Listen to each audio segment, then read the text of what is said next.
Rồi, hello các bạn. Chào mừng các bạn đã đến với kênh Hương Giấy Flower của mình nha.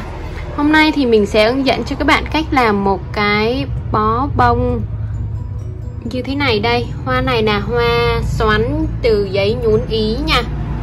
Hoa hồng xoắn. Video trước thì mình có hướng dẫn các bạn làm bông hoa này rồi nha. Thì hôm nay thì mình sẽ hướng dẫn bó hoa. Rồi các bạn có thể quay lại cái video mình hướng dẫn hoa hồng xoắn từ giấy nhún đó các bạn. Rồi các bạn có thể tìm video đó ở dưới phần mô tả video nha.